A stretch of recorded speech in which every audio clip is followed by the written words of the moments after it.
Okay, so I've got my ground and my 5 volt set up.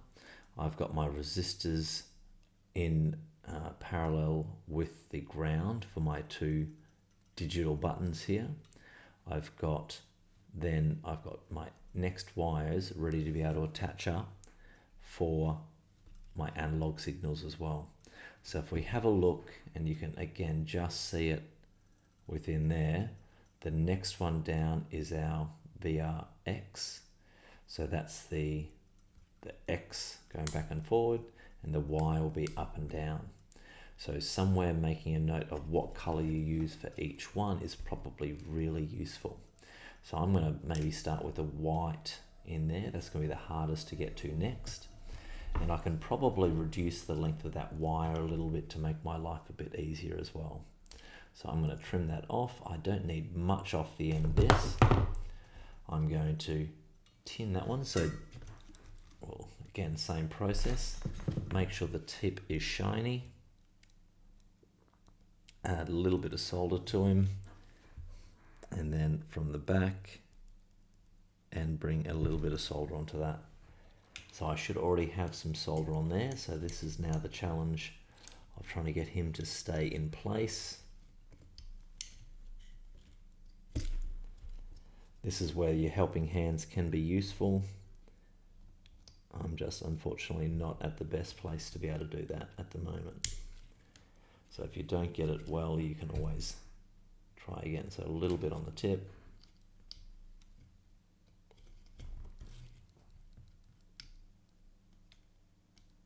Heat it back up, and that one looks better.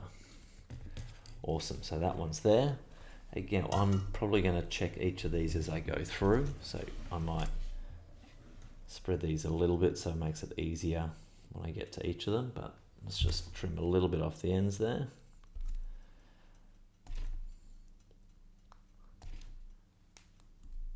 So the white's next. Pull all those off.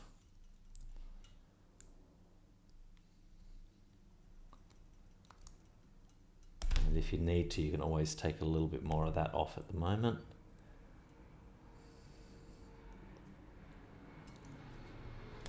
Okay, so they are split. Let's check I've got the white next, so let's connect him back up.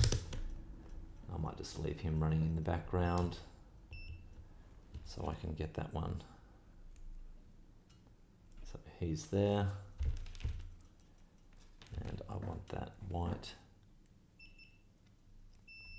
connection there. Beautiful. So he is ready to be able to go. And in theory, because I'm only doing the one connection, those connectivities shouldn't be a problem, but it's not a bad thing to check as we go. So next one I'm going to do is that next one along here. So I'm just going to again nudge those out a little bit, just make your life a little bit easier to be able to get access to each of those. So a gentle bend out will give you just that little bit more space to get access to them.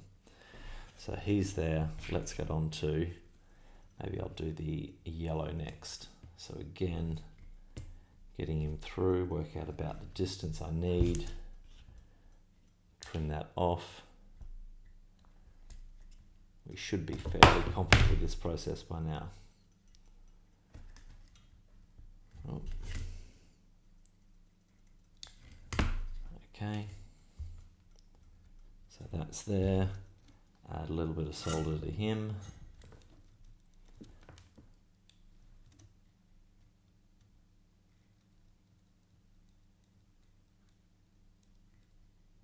So heat from underneath, add the solder on top.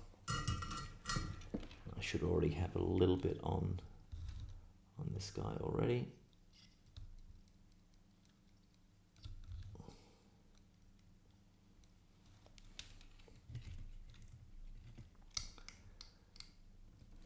And let's see if I can.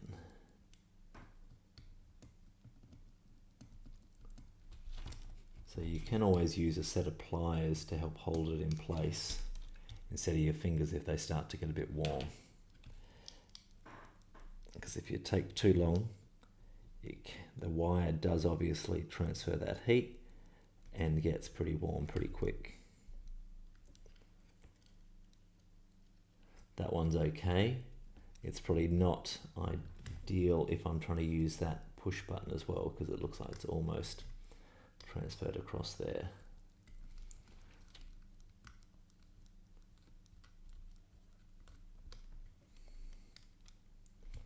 Let's try that from the side.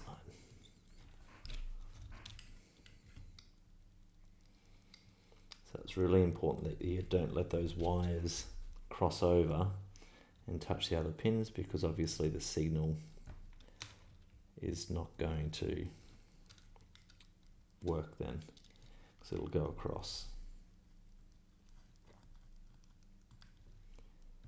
Alright, that looks better. So that one's now connected in. He's good. We're going to go to the next one. So I'm going to go over to maybe I'll do this one.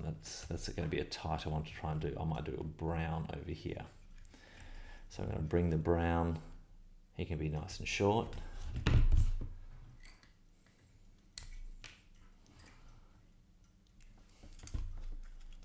that back.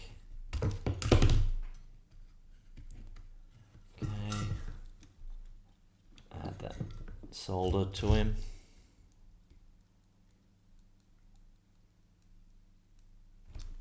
Again, doesn't need heaps.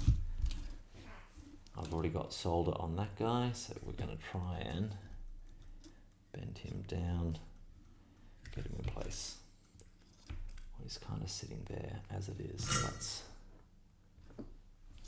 add a little bit of solder to the end.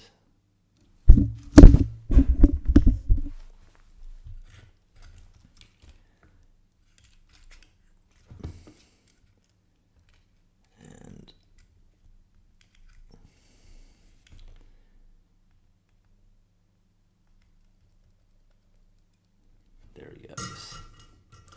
Alright, so that one is good. And my last two, my two buttons.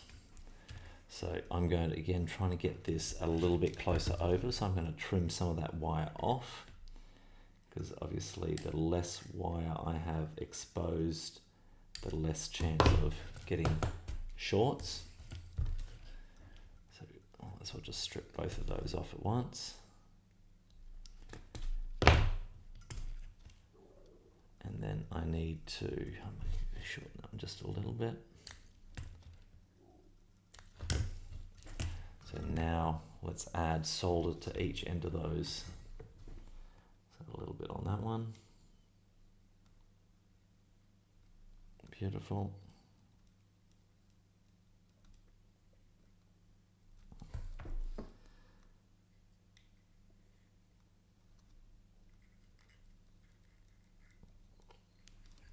And leaving too much on the end is probably not ideal, so we'll just clean that off.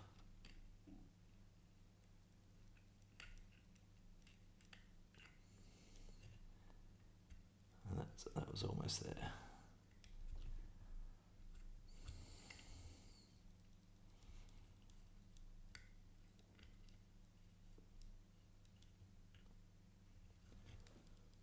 Okay, that one looks all right.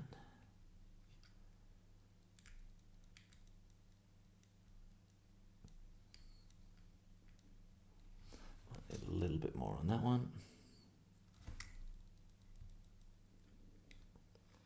because that solder on the tip helps transfer the heat a little bit better.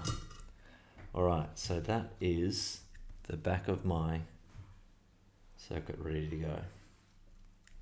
So, a couple checks I can do, like I was doing before. I'm going to turn on.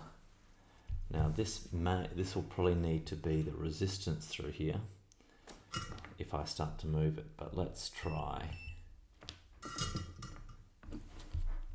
this guy. So I want my yellow next, so let's see where that is. There's my yellow, and I should be able to get that one going through there. Awesome. Let's try the blue next, so connect him there.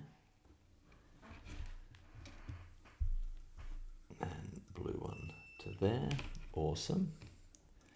Then I've got my brown.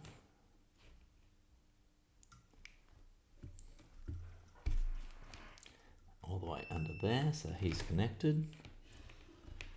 And then what I should be able to do is my green is there. And I can connect him there, that's fantastic. So that should be everything ready to go to be able to do the other end and connect that up to our board, which we'll do in the next step.